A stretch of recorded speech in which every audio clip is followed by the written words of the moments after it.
Hello everyone, I'm Jensen. Today is Tuesday, March 16th, and from COVID-19 vaccinations for all Ohio adults coming in the near future to a look at March Madness, I have all the stories you need to know to get in the loop today. But first, it was another bit of a brisk day here in the Glass City. When will we finally get another taste of spring? Let's find out with our first alert weather team. Partly cloudy, mild tonight, 32 will be the low temperature, and tomorrow's high up to 59. Now keep in mind, we're forecasting that number at Toledo Express Airport, and as you come across town and closer to the lake and bay, it'll be much colder. So cooler near the lake is a key phrase in tomorrow's forecast. Thursday shows up red. It's a first alert day. A nasty day. Rain, wind, lakeshore flooding. That's the high, 39 during the day. And temperatures much of the day will be in the middle 30s with rain and wind. Now, once we get past that, Friday warms up a little bit, the weekend a lot. 55 Saturday, 65 Sunday. There could be a little cooler near the lake going on over the weekend as well. Then Monday's high gets close to 70 degrees. That will lead to a chance of showers next week and temperatures that are still pretty far above normal through the middle and maybe even later parts of next week. But you know what's always so important in this setup is the wind direction.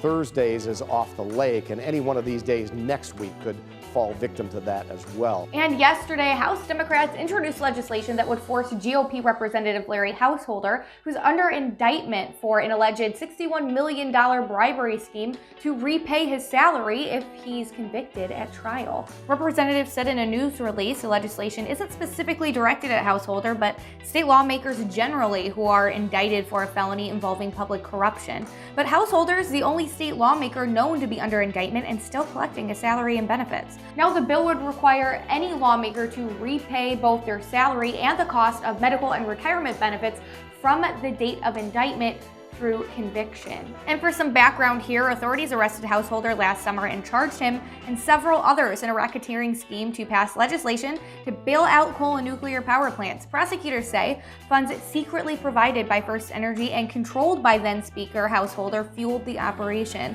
With the money, Householder allegedly orchestrated a campaign of dirty tricks and brute political force to pass the legislation.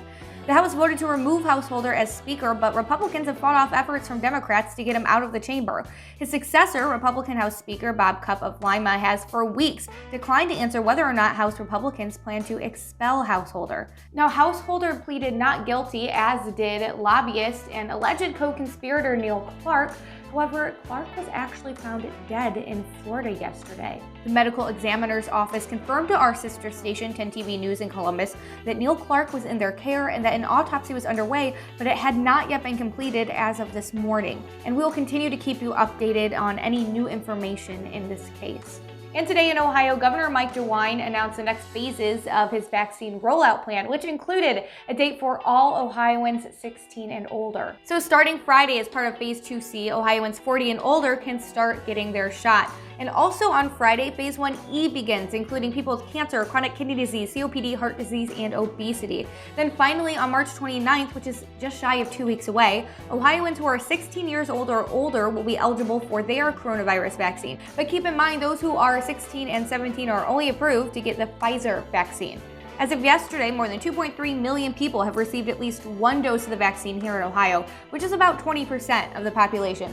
About 1.4 million people have completed the vaccination process, and that's about 12% of the population. And if you're looking to make an appointment, the state's vaccine website is up and running, so I have a link in the description of this video with all the info that you need. And Moderna announced today it's kicked off a mid to late stage trial for COVID-19 vaccines in children 12 and under. The company said in a press release that the first participants in its KidCo study have been given their first dose. Now, the goal is to test if the vaccine candidate would protect children ages 6 months to less than 12 years from getting sick with COVID-19. Moderna said the study will be broken up into two parts. One phase is an open-label dose escalation, age de-escalation. The other is a randomized, placebo-controlled expansion study. Now, both phases will evaluate the safety and effectiveness of 2 doses of the mRNA shot given 28 days apart, looking at about 6,750 child participants from the US and in Canada.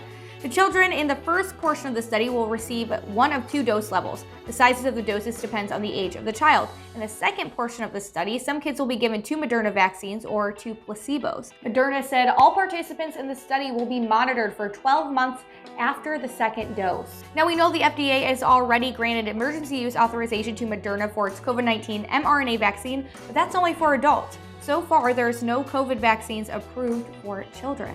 Now let's take a pause and look at this year's March Madness. We now know the 68 teams who will compete in the men's NCAA basketball tournament. So last year's tournament was scrapped due to the COVID-19 pandemic, and there are a couple key changes in place this year to make sure the event can happen safely.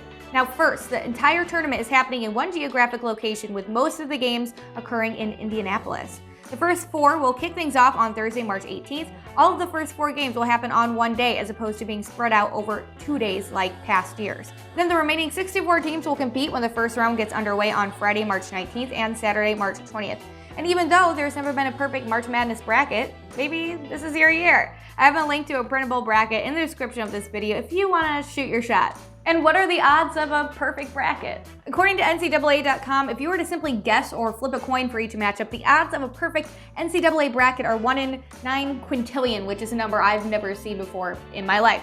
But NCAA.com also notes that the odds are more like 1 in 120.2 billion if the person making the bracket takes into account info about which teams are better in tournament history. So, I mean, good luck. But that is all I have for you today. If you like this video, hit that like button and of course subscribe to our YouTube channel. I'm Jensen, and now you're in the loop.